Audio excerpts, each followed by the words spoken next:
Going on, Kids Zone coordinators? Wanted to cover a couple things before we go into this coming weekend, specifically about your roles and some things that I would like to see in Kids Zone at each one of your services. So each one of you has been tasked with giving overall leadership and vision to your specific service.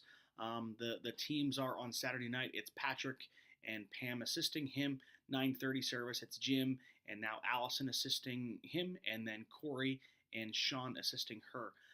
Couple things that I want you to be thinking about and prioritizing and being aware of as we move forward and launching the new school year. The first thing is the priority of the tech role within KidZone.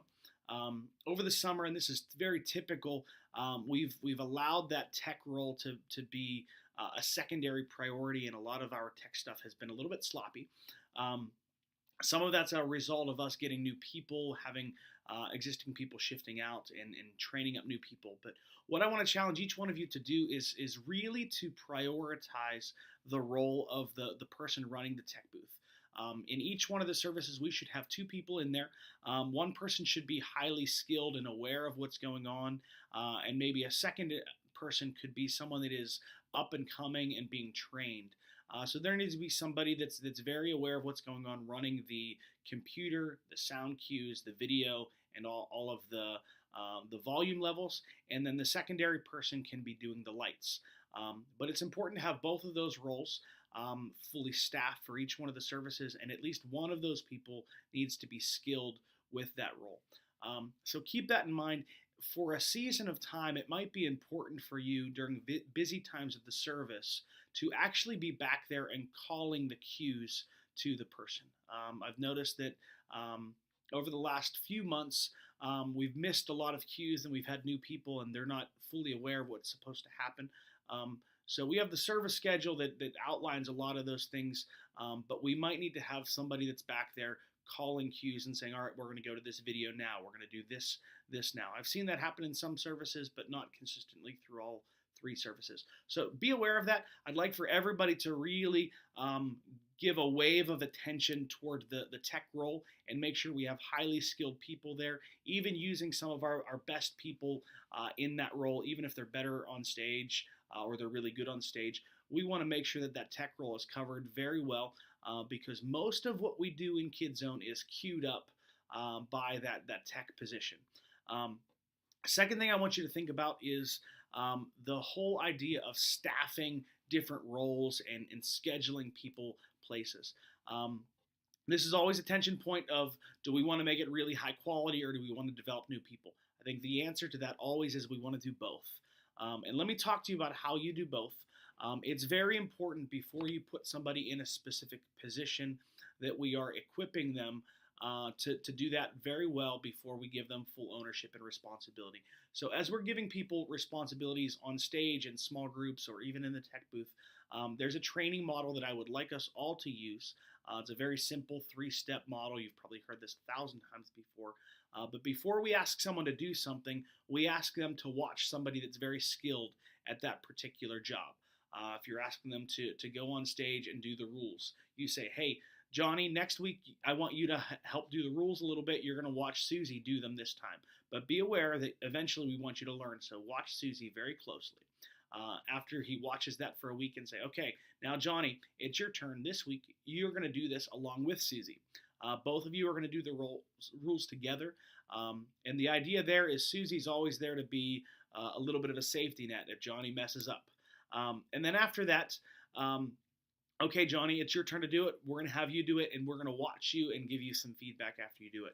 After each one of those steps, it's very, very important as you're launching people into new territory, asking them to do new things. You always want to have a follow-up conversation with them. That follow-up conversation needs to be highly encouraging. It's, hey, you did really good. Here's some things that I thought you did very well. Here's some energy that you provided here.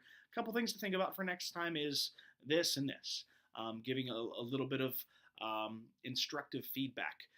But make sure we're training people and we have a strategic plan to train people before we give them a new job. And it needs to be gradual. It needs to be spread out over the course of several weeks. You can do that with worship. You You can do that with presenting on stage. You can do that with tech stuff. You can do that even with small groups. You want to be thinking about that. So number one was prioritize tech. Number two is staffing decisions and training people using that process. Number three, I want to talk about small group leader development. I was talking with Jim this past weekend about the need to really make sure our small group leaders know what they're doing in their small group times. Many times we have somebody that is probably very capable of doing the job, but maybe they're undertrained on what exactly to do. So we want to have a plan to equip each one of our small group leaders to be able to do their job. And I want to actually leave the decision of how we do that up to you. I think for each one of you, you have different leadership styles, you have different preferences, but understand that it's up to you to figure out how to fully train your team to be able to do this, to bring them on the same page, to give them ongoing instruction and coaching and things like that. So as Jim and I were talking, we were discussing this, and he was thinking for him, it might be good maybe once a month to have a little powwow where all the small group leaders come together and he gives a few tips of when you encounter this in your small group, this is how you can respond. When you encounter this, this is how you can respond. So that was his idea of what could work for his service. But I'd like for each one of you to think about that.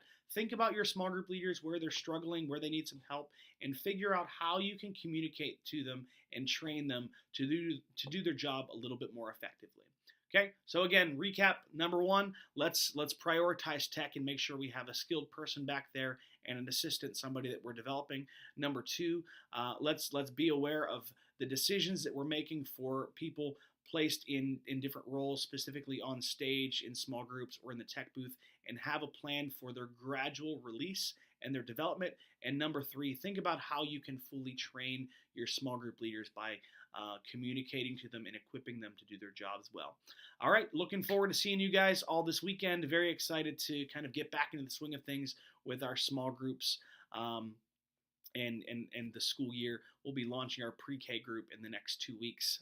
So excited to have them joining us too. Just be aware of that. All right, if you guys need anything, you know where to find me. Love you guys. Appreciate everything that you're doing.